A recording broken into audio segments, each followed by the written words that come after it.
Bayangkan tokoh luar biasa yang berani menghadapi pemikiran filosof seperti Aristoteles, Socrates, dan Plato. Seseorang yang telah mengubah arah filsafat dan gagasannya masih dipelajari di banyak universitas terkenal di Eropa.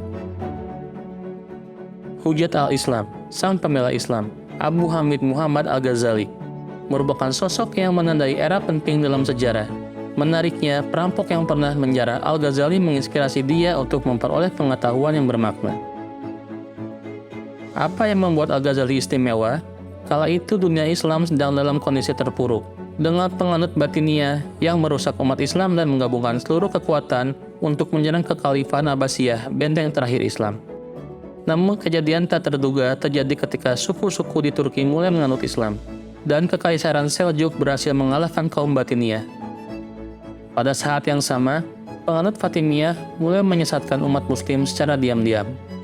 Dengan iman mereka yang diserang oleh penganut Batiniyah melalui gagasan-gagasan sesat dan bid'ah. Kaum muslim menghadapi kesulitan secara fisik dan spiritual pada masa yang kelam ini. Inilah saat Islam memerlukan tokoh jenius yang mampu menyelamatkan dan membantah gagasan yang menentang Islam yang sejati. Dan dari sinilah awal ceritanya. Imam Al-Ghazali dilahirkan di kota Tus, Iran, dan kemudian berkelana ke Gorgan untuk menuntut ilmu. Setelah menempuh pendidikan intensif selama 5 tahun, beliau kembali ke kampung halaman bersama teman-temannya.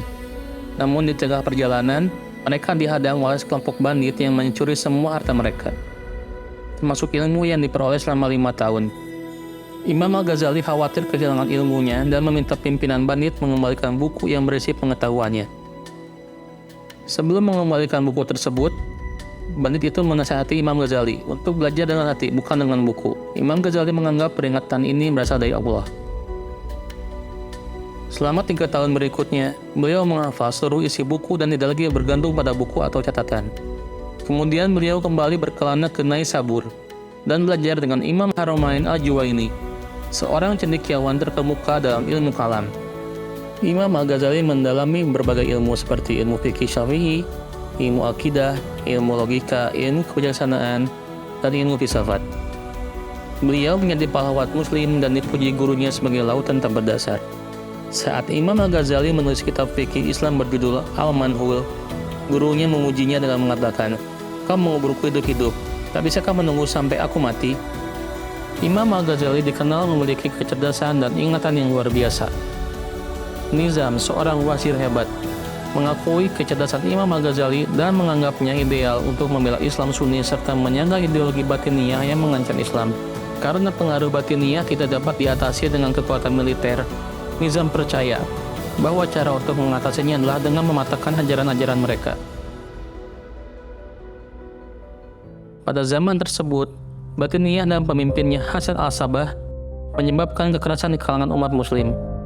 Mereka mengecoh muslim yang kurang berpendidikan untuk menjadi pembunuh bayaran. Ketika para pemimpin muslim hanya bisa menyaksikan rekan-rekan terpercaya mereka dibunuh, mereka harus menghentikan gerakan Batiniyah dan mempertahankan ajaran mereka. Untuk mencapai tujuan ini, Nizam al-Mulk mengundang Imam Al-Ghazali ke Baghdad, kota terpadat pada masa itu dan pusat pendidikan terkemuka. Di Baghdad, Imam Al-Ghazali menjadi kepala Al-Nizamiyah Bandar, salah satu institusi pendidikan terbaik di dunia, setara dengan rektor universitas saat ini.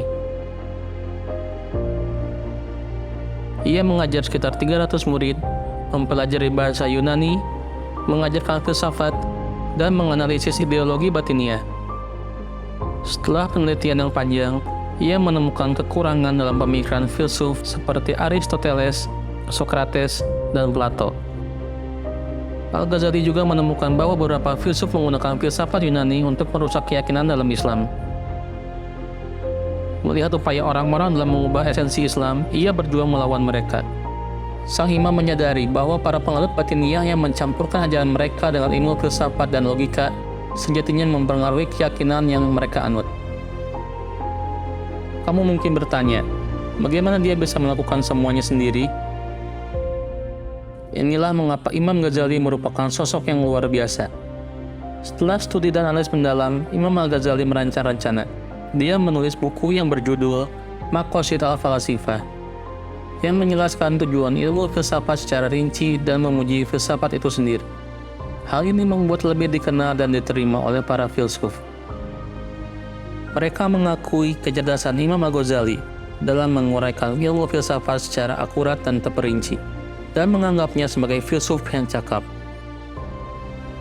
Hingga saat ini, dia telah mencapai prestasi yang menakjubkan dengan menulis buku lain yang berjudul Tahafut al-Falasifah, tentang kerancuan para filsuf.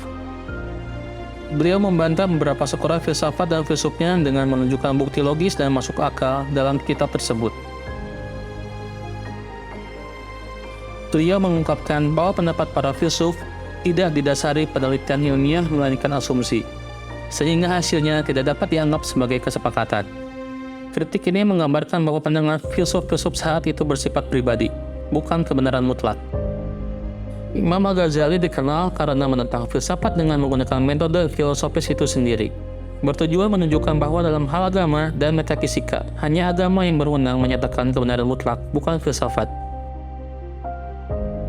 Kitab Tahafut al-Falasifah yang membuka wawasan baru tentang hubungan antara agama dan filsafat dianggap sebagai salah satu karya terbesar dalam dunia filsafat. Kitab ini juga berperan dalam melestarikan budaya diskusi filosofis di kalangan cendekiawan dan intelektual.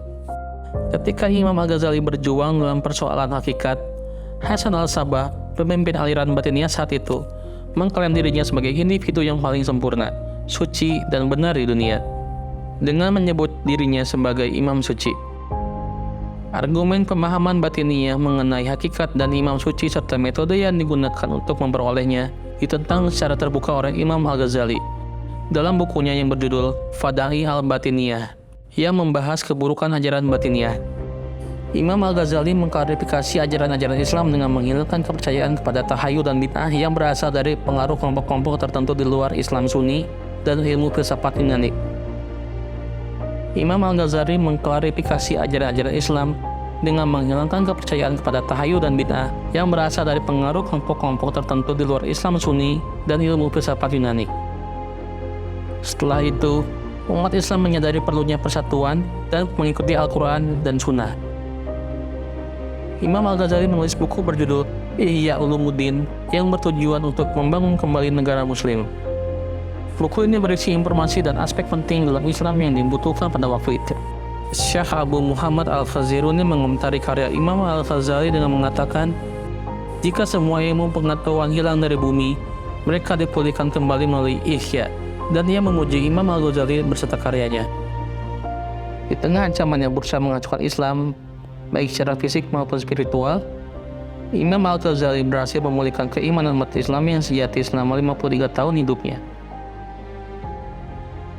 Keberhasilan Imam Al-Ghazali melalui karya-karyanya yang mempertahankan keimanan Islam membuatnya dikenal sebagai pelindung Islam, yang juga dapat diartikan sebagai bukti kebenaran Islam dan dianugerahi gelar Muzadi abad ke-5. Dalam autobiografinya yang berjudul Al-Munqidh min al-Dalal, dari bid'ah ke bimbingan, Imam Al-Ghazali menceritakan tentang dirinya dan kehidupannya. Sejak kecil hingga usia lebih dari 50 tahun, aku tidak pernah ragu untuk menyelam ke dalam lautan yang luas, dan tidak pernah takut menghadapi tantangan. Aku mempelajari berbagai keyakinan dan kepercayaan, dan meneliti setiap detail terkecil dari ajaran agama, sehingga aku terlepas dari kekeliruan dan tidak terikat oleh keyakinan yang diwariskan oleh leluhurku. Inilah sebabnya mengapa ia menjadi seorang cendekiawan besar. Ketika musuh-musuh Islam mengumpulkan kekuatan mereka untuk menghapus prinsip-prinsip Al-Quran, Imam Al-Ghazali maju tanpa rasa takut dan tanpa bantuan, mengajari kita apa artinya keberanian. Pada tahun 1011 Masehi, tahun di mana beliau wafat, setelah menjalani hidup setengah abad, sesaat menjelang subuh hari ini, beliau habiskan dengan membaca Al-Quran. Setelah wudhu dan salat, Imam Al-Ghazali meminta kain kafan kepada para sahabat. Beliau mencium dan mengusapkan kain kafan itu ke wajah lalu berkata, "Ya Allah, ya Tuhanku, perintahmu adalah anugerah bagiku." Lalu beliau masuk ke kamar. Setelah berdiam diri cukup lama di dalam kamar, para sahabat masuk dan melihat beliau memakai kain kafan menghadap kiblat dan ada syair tertulis di samping kepala beliau. Katakan kepada sahabat-sahabatku yang menangis karena melihatku wafat. Katakan kepada saudara-saudara muslim yang bersedih, jangan beranggapan aku benar-benar mati. Demi Allah, jangan katakan bahwa ini adalah kematian. Aku adalah burung kecil di mana raga ini sangkarku. Aku terbang meninggalkan sangkarku. Aku seperti sebuah jasad di antara kalian pagi ini. Aku telah hidup dan sekarang menerima ajalku. Jangan anggap kematian itu abadi. Ketahuilah bahwa kematian adalah kehidupan lain yang sangat didambakan. Jangan beranggapan kematian itu sakit dan menyiksa, melainkan hanya pindah dari satu rumah ke rumah lain. Bawalah yang kalian butuhkan dan bersiaplah untuk ke sana. Jika kalian ingin mendengar nasihatku, jangan terlena. Mari merahmati satu sama lain dengan berdoa. Kami yang telah pergi tahu bahwa kalianlah berikutnya. Kata-kata terakhir beliau adalah Assalamualaikum. Semoga Allah selalu melindungimu.